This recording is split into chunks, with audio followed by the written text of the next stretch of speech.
Assalamualaikum warahmatullahi wabarakatuh. Sebelumnya perkenalkan, nama saya Siti Alfiah dari Prodi PGSD kelas era 4.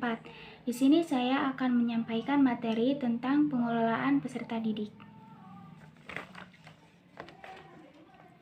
Nah, menurut Hidayat Santopo dan Wasti Sumanto, pengelolaan pendidikan merupakan suatu pengaturan segala aktivitas yang berkaitan dengan peserta didik. Nah, di sini juga ada dasar hukum pendidikan. Dasar hukum peserta didik, yaitu ada 3. Yang pertama, pembukaan Undang-Undang Dasar alinea keempat. Yang kedua, batang tubuh Undang-Undang Dasar pasal 31 ayat 1-5. Yang ketiga, Undang-Undang Dasar nomor 20 tahun 2003.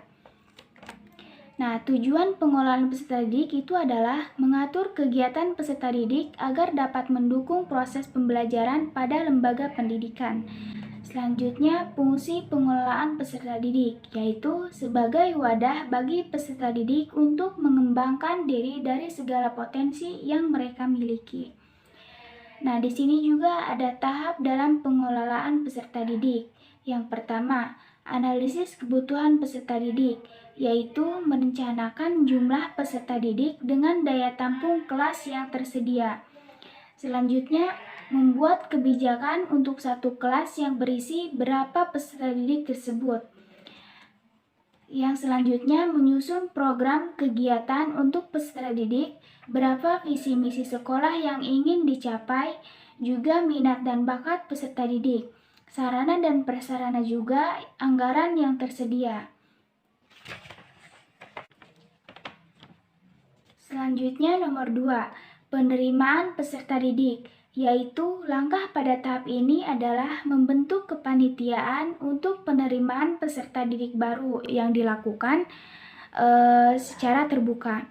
Yang ketiga, orientasi calon peserta didik, yaitu adalah memperkenalkan situasi dan kondisi suatu lembaga pendidikan kepada peserta didik yang akan menempuh proses pembelajaran pada lembaga tersebut. Yang keempat, penempatan peserta didik, yaitu tahap dalam kegiatan ini yaitu dalam pembagian kelas peserta didik. Hal ini biasanya tergantung oleh kebijakan sekolah dalam penempatan peserta didik. Apakah penggunaan sistem kelas ini favorit atau menyamaratakan di setiap kelasnya? Selanjutnya nomor 5, pembinaan dan pengembangan peserta didik. Tinggi rendahnya kemajuan peserta didik dalam berlangsungnya proses pembelajaran dipengaruhi beberapa faktor. Nah, salah satunya adalah penilaian yang dilakukan oleh para guru dan lembaga pendidikan tersebut. Nilai kemajuan peserta didik diketahui dari buku laporan pendidikan atau biasa kita sebut yaitu rapot. Yang keenam, pencatatan dan pelaporan peserta didik, dimulai dari peserta didik diterima hingga peserta didik tersebut itu lulus. Tujuan dari pencatatan peserta didik agar suatu lembaga dapat membuat langkah yang sesuai untuk mengembangkan potensi peserta didik tersebut. Adapun pelaporan yang bertujuan untuk suatu lembaga mengetahui kemajuan yang dialami oleh peserta didik.